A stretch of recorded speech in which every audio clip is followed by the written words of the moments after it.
My dear friends, this is Dr. Swapn and welcome back to my YouTube channel Dental Expertise. I am here again with previous year questions with explanation for the revision because these questions are very important for the upcoming exam NEET MDS 2024. So don't forget to like and subscribe my channel and click on the bell icon to get future notification. So without further ado, let's get started. The first force generated during introduction of the beaks of the dental forceps into the periodontal ligament space. Options are buccal force, lingual force, apical force and rotational force. तो force जो force है, the forceps can apply 5 major motions to luxate the teeth and expand the bony sockets. Okay, तो सबसे पहले अपन लगाएंगे apical pressure.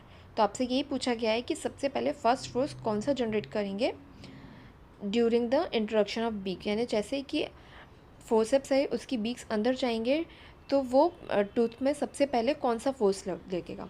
तो first force लगेगा apical pressure which accomplishes 2 goals. The tooth socket is expanded by the insertion of the beaks down into the periodontal ligament space, which causes bony expansion. Okay, and second accomplishment क्या होगा of apical process is to make the fulcrum more further apically. Okay, तो इसका answer होगा apical force. तो apical force is the first force generated during the introduction of the beaks of the dental forceps into the periodontal ligament space. Okay, next question है, during an interview a dentist asks a patient, you are not afraid of dentistry, are you? This is an example of which type of question? तो इसका answer होगा leading. This is an example of leading question. Okay, next question है, tramline pattern on the face is due to. Options are sutures placed with tension, CSF rhinorrhea, ecchymosis, subconjunctival hemorrhage. Okay, तो इसका answer है CSF rhinorrhea pattern. टैमलाइन pattern किस में दिखेगा आपको? CSF rhinorrhea में. क्यों होगा? क्योंकि when CSF mixed with blood, CSF appears later as yellowish discharge. Okay, because of mix with blood. and CSF में क्या होते हैं? हायर प्रोटीन कंटेंट होते हैं and more viscous CSF forms central tract with blood on either side which diffuse to edges. Okay, तो ट्रैमलाइन pattern किस में दिखाई देगा आपको? CSF rhinorrhea में दिखाई देगा. ये मैं आपको शो करती हूँ. ये देखिए, ये शो हो रहा है. ये ब्लड के साथ मिक्स होने के कारण ये ऐसा दिखाई दे रहा है आपको. तो इसे ही बोलते हैं ट्रैमलाइन इफेक्ट.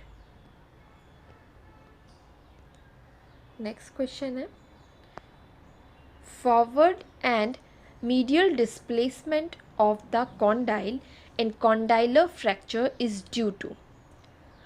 कॉन्डाइलर फ्रैक्चर में फॉरवर्ड और मीडियल डिस्प्लेसमेंट जो है वो किसके कारण होता है? ऑप्शंस आ, किस मसल के कारण होता है? ऑप्शंस आ medial pterygoid, lateral pterygoid, masseter और टेम्पोरेलिस. सॉरी. तो जो टाइप मतलब वॉसमोन्स क्लासिफिकेशन 1934 में दिया था, तो टाइप 1 में क्या होता है कि जो एंगल होता है between the head and the long axis of the ramus, इनके बीच होता है वो 10 to 45 डिग्री का. और टाइप 2 में क्या होता है? ये एंगल 45 to 90 डिग्री का हो जाता है. ओके, जिससे क्या, इसमें कौन सी मसल होती है टाइप 2 में? मीडियल पोर्शन ऑफ द इसमें कौन क्या होता है? Medial portion of the capsule participate करता है. टाइप 3 में क्या होता है? Fragments are not in contact and the head is displaced medially and forward. Okay, और किसके कारण होता है? ये लैटरल टेरिगॉइड मसल के कारण. ओके, लैटरल टेरिगॉइड मसल के कारण होता है. और टाइप 4 में क्या होता है? Fracture where the condylar head articulates in the anterior position in the articular eminence. Type 5 में क्या होता है? वर्टिकल और oblique fracture through the head of the condyle. Okay, तो ये कौन सा है? टाइप 3 फ्रैक्चर होता है ये जिसमें कि कॉन्डाइलर फ्रैक्चर में फॉरवर्ड और मीडियल डिस्प्लेसमेंट हो जाता है हेड का because of lateral pterygoid muscles. Okay, तो इसका आंसर होगा लेटरल टेरिगॉइड मसल।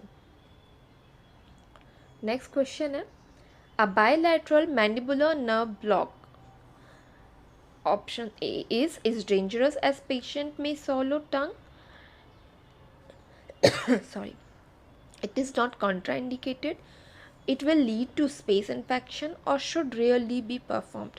तो अगर करेक्टली इसे दिया जाए तो कोई प्रॉब्लम नहीं होती है, तो इसलिए आंसर होगा इसका a bilateral mandibular nerve block is not contraindicated. Okay, next question है ameloblastoma are best treated by options are curettage, enucleation, resection, 1.5 to 2 mm 2 centimeter marginal clearance of normal bone, or resection with a conservative approach of the involved bone. तो क्या होता है कि अमीलोब्लास्टोमा जो है एक benign cell tumour है। सम sales अमीलोब्लास्टोमा क्या होती है इन्फिल्ट्रेट हो जाती हैं to the narrow space without causing swelling and destruction of bone.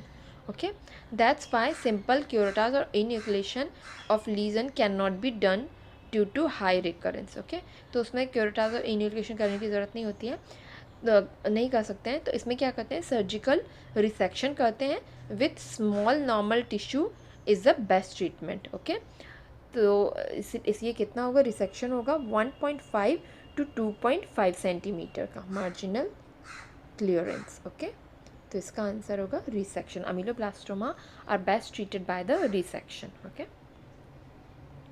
Next question है part 2 surgical procedure is options are marsupialization followed by enucleation and packing, marsupialization, enucleation with bone grafting. तो marsupialization part 2 surgical procedure क्या होती है, इसे वॉल्ड्रन्स operation भी कहते हैं और पार्ट 2 भी बोलते हैं। इसमें 2 स्टेजेस प्रोसीजर होती है ये, जिसमें पहले मार्सुपिलाइजेशन किया जाता है, यानी कि कैविटी जो है अलाउ करती है श्रिंक इन साइज, उसमें कैविटी जो है साइज को श्रिंक कर देती है। और सेकेंड स्टेज में क्या होता है सिर्फ लाइनिंग को पूरी तरह निकाल लिया जाता है। तो पार्ट 2 सर्जिकल प्रोसीजर जो है उसमें क्या होता है marsupialization followed by enucleation. Okay, next question है AIDS virus is options are picorna virus, retrovirus, DNA virus और एंटेरोवायरस। तो एड्स जो है वो HIV belongs to a class of virus known as retrovirus. Okay, तो इसका आंसर क्या होगा एड्स जो है एड्स का जो वायरस है सिंड्रोम उसमें कौन सा था, ये जो होता है HIV virus human immunodeficiency virus क्या होता है रेट्रोवायरस होता है, और it is use two identical single strand RNA molecules to encode their genetic information rather than DNA as human cells do. Okay, तो उसमें क्या होगा RNA होता है। ओके, तो ads virus is a retrovirus. In hypoglycemic shock, the skin is options are dry, pigmented, fissured और moist.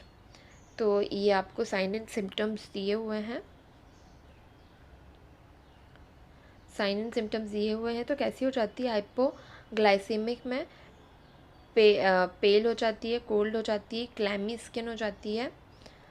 Okay, जबकि जो इसका जो हाइपरग्लाइसेमिक में अपोजिट क्या होता है ड्राई स्किन हो जाती है। ड्राई हो जाती है तो ऑब्वियस है इसमें क्लैमी मीन्स मॉइस्ट और स्वेटी। ओके, तो हाइपोग्लाइसेमिक शॉक में स्किन क्या हो जाएगी मॉइस्ट।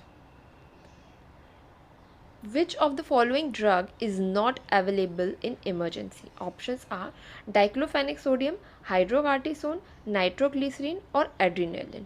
तो जो नाइट्रोग्लिसरीन है वो किस लिए यूज़ करते हैं treatment of angina and heart related condition में, तो ये इमरजेंसी ड्रग है। एड्रीनेलिन और एपिनेफ्रिन जो है वो इमरजेंसी मेडिकेशन है used to treat severe allergic reaction like anaphylaxis और cardiac arrest and other life threatening situation. और हाइड्रोकॉर्टिसोन है, it is a corticosteroid that may be used in emergency for conditions like severe allergic reaction and certain adrenal gland disorders. Okay तो ये जो तीनों हैं ये use होते हैं इमरजेंसी ड्रग में, लेकिन सिर्फ एक है डाइक्लोफेनिक सोडियम, ये इमरजेंसी ड्रग नहीं होती है, इसलिए आंसर ये होगा कि diclofenac sodium is not available in emergency. Okay next question है the safe dose of adrenaline in a patient with compromised cardiac condition is. Options are 0.2 mg, 0.02 mg, 0.4 mg और 0.04 mg. तो ये आपको याद रखना है कि कार्डियक पेशेंट में adrenaline which means epinephrine is used in 0.04 mg पर अपॉइंटमेंट. ओके और नॉर्मल हेल्दी में कितना देना है 0.2 mg पर अपॉइंटमेंट. ओके ये दोनों आपको याद रखना है कि एपिनेफ्रिन मीन्स एड्रेनालिन होता है और नॉर्मल में हेल्दी पेशेंट में कितना देना 0.2 mg पर अपॉइंटमेंट और कार्डियोवास्कुलर पेशेंट में क्या देना है 0.04 mg पर appointment. The coagulation profile includes all except options are prothrombin time, activated partial thromboplastin time, total leukocyte count और इंटरनेशनल नॉर्मलाइज्ड रेशियो. तो जो प्रोथ्रोम्बिन टाइम होता है वो मेज़र करता है times it takes from blood to clot, यानी कि ब्लड से कितनी देर में क्लॉट हो रहा है after the addition of certain clotting factors.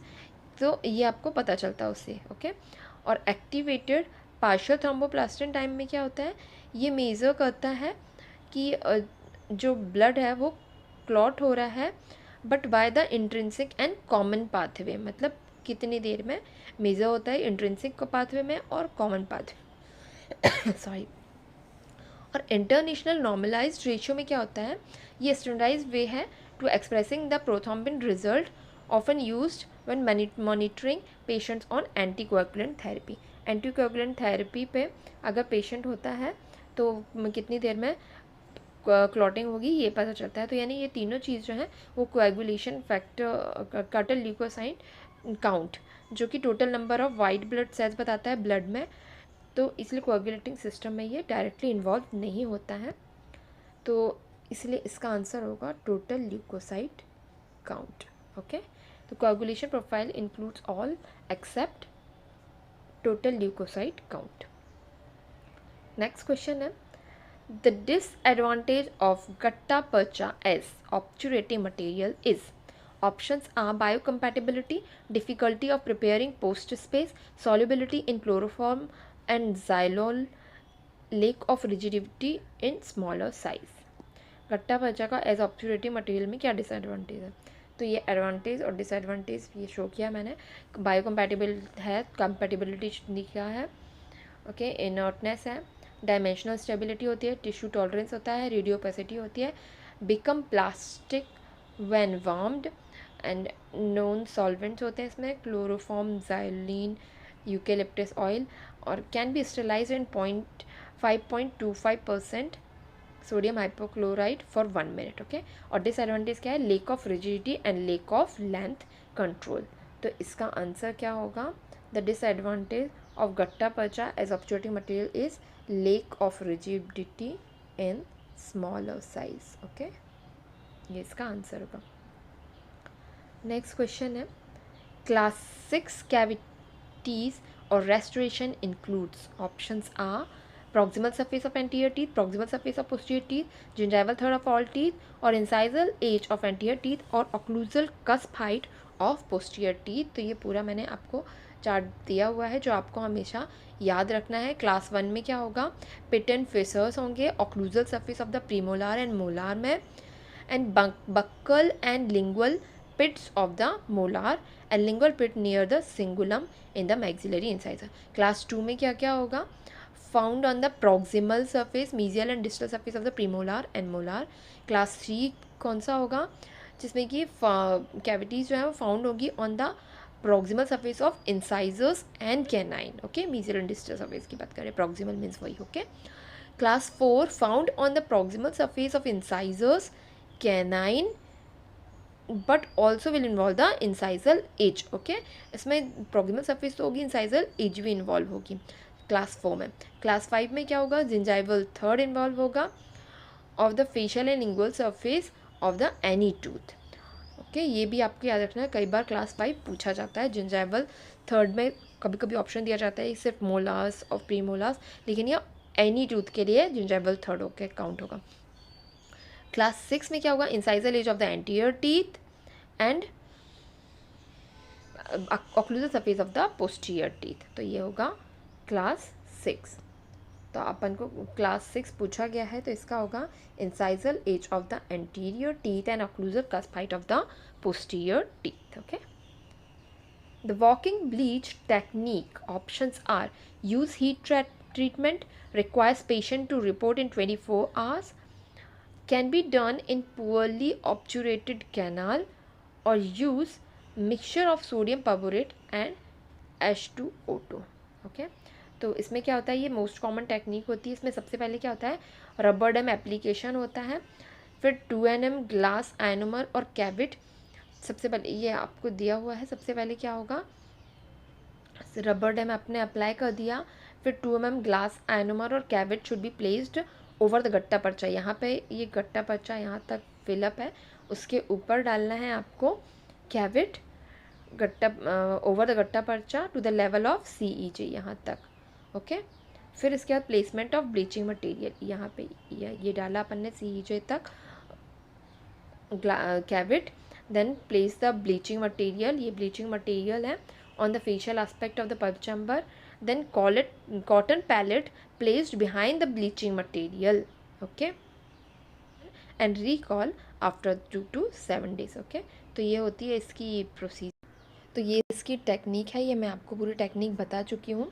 तो वॉकिंग ब्लीच टेक्निक में क्या होता है, जो टूथ डिस्कलर्ड हो जाता है और वो 9 वाइटल होता है, तो सबसे पहले रूट कैनल ट्रीटमेंट किया जाता है। रूट कैनल ट्रीटमेंट के बाद फिर जब गट्टा पर्चा फिल किया जाता है, उसके बाद मैंने आपको यहाँ पे ये बताया है कि CEJ तक कैविट फिल किया जाता है। यहाँ पे कैविट फिल किया जाता है, उसके ऊपर ब्लीचिंग एजेंट हो जाता है। और ब्लीचिंग एजेंट में क्या क्या होता है, sodium perborate and hydrogen peroxide होता है, जो कि इस मिक्सचर को प्लेस किया जाता है inside the tooth to allow it to walk और diffuse through the tooth to bleach the discoloured area. Okay, तो इसका आंसर क्या होगा, the walking bleach technique uses mixture of sodium perborate and H2O2। Okay, ये आपको याद रखना है, और ये technique. Okay, in a patient requires central diastema closure with modification of incisal edge length.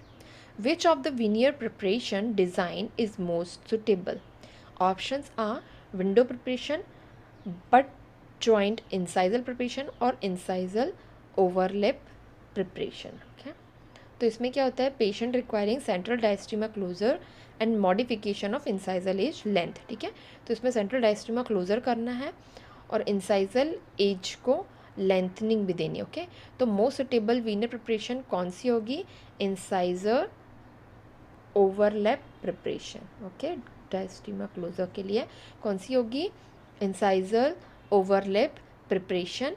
इसमें क्या होता है कि ये इन्वॉल्व करता है removing a small portion of incisal edge of the tooth to allow for the placement of the veneer. ठीक है, अपन ने स्मॉल जो पोर्शन है वो रिमूव कर दिया और वहाँ पे वीनियर प्लेस कर दिया without creating excessive bulk. Okay, and it is a conservative preparation method that helps achieve a natural appearance while addressing issues such as diastema closure and incisal length modification। Okay, तो अपन ये use करेंगे incisal overlap preparation. Next question है, thermoplasticized GP technique for obturation is better than lateral condensation technique because options are it results in most homogeneous filling of root and systems, it is faster and easier method, it result is less micro leakage than lateral condensation technique, or it fills lateral canal walls। तो जो थर्मोप्लास्टिसाइज गट्टा पर्चा obturation technique है, such as warm vertical compaction और warm continuous wave technique होती है, and we often considered superior to lateral condensation in terms of achieving a more homogeneous filling of root canal system, because the thermoplastic GP technique जो है allow the better adaptation of the filling material to the irregularities and complexities of the root canal system, resulting in a more uniform and complete bell. तो क्या होगा, ये क्यों use करते हैं? Because because it result more because it result is in more homogeneous filling of the root end system. Okay, that's why thermoplasticized GP technique for obturation is better than lateral condensation. Okay, next question है, which of the following GI product shows maximum fluoride release? Type 1 GIC, Type 2 GIC, silver alloy admixed GIC और light crude GIC. तो glass ionomer cements को जो है वो fluoride releasing property के कारण ही ज़्यादा जाना जाता है, जो कि कंट्रीब्यूट करते हैं कैरीज प्रिवेंशन को एंड टूथ रिमिनरलाइजेशन को. ओके, ये क्या कराते हैं? Caries prevention and tooth remineralization. तो जो टाइप 1 और टाइप 2 GIC है वो रिलीज़ करते हैं फ्लोराइड, लेकिन जब एडिशन किया जाता है सिल्वर अलॉय का टू द GIC फॉर्मुलेशन, ये इन्हेंस कर देता है physical property and increase the fluoride releasing capabilities. Okay, तो सिल्वर अलॉय एडमिक्स जो है वो मैक्सिमम फ्लोराइड रिलीज़ करता है, क्योंकि सिल्वर अलॉय मिलाने के कारण इनकी फिजिकल प्रॉपर्टी और ज़्यादा अच्छी हो जाती है और फ्लोराइड रिलीजिंग कैपेबिलिटीज़ जो है वो इंक्रीज हो जाती है. ओके, नेक्स्ट क्वेश्चन है, linear shrinkage of heat cured resin is, options are 0.26%, 0.53%, 8% और 9%. तो जो श्रिंकेज होता है acrylic resin shrinkage during the processing due to thermal shrinkage on cooling और पॉलीमराइजेशन श्रिंकेज. तो जो polymerization shrinkage of heat cure acrylic है उसका वॉल्यूम श्रिंकेज कितना होगा? 8%, और लीनियर श्रिंकेज कितना होगा? 0.53%, जबकि जो while the linear shrinkage of the cold cure का होगा 0.25 होगा. तो ये आपको याद रखना है कि जो हीट क्योर का जो है, हीट क्योर का पूछा गया है ना, तो हीट क्योर का जो लीनियर श्रिंकेज होगा 0.53% होगा, जबकि कोल्ड क्योर का जो लीनियर श्रिंकेज होगा वो 0.25 है या 0.26 भी बोल सकते हैं, 2% होगा, जबकि जो वॉल्यूम श्रिंकेज है हीट क्योर का वो कितना है? 8%. ओके, तो don't confuse with it because it is asked linear shrinkage. Okay, next question है, the disinfecting action of chlorine is mainly due to formation of which compound after addition of chlorine to water? तो options are hypochlorite ions, hypochlorous acid, chloramines और perch iron. तो disinfecting action जो है वो chlorine का water में वो किसके कारण होता है? फॉर्मेशन ऑफ हाइपोक्लोराइट आयन के कारण. ये आपको याद रखना है. ओके, तो क्लोरीन वाटर में डिसइंफेक्शन किसके कारण होता है? हाइपोक्लोराइट आयन के कारण होता है. When chlorine is added to the water, it react with the water to form the hypochlorous acid and hypochlorite ion. Okay, तो hypochlorous acid बन जाता है और hypochlorite ion बन जाते हैं, and both of these species have disinfecting the properties. Okay, तो but the primary disinfecting agent कौन सा होगा chlorinated water में? hypochlorous acid and hypochlorite ions. Okay, तो अगर हाइपोक्लोराइट आयन नहीं दिया होगा तो हाइपोक्लोरस एक्सिड पे आप टिक कर सकते हैं, बट अभी दिया हुआ है तो hypochlorite ion is the suitable answer for this question. Okay, अगर वीडियो पसंद आई हो तो please like and subscribe my channel, and thanks for watching.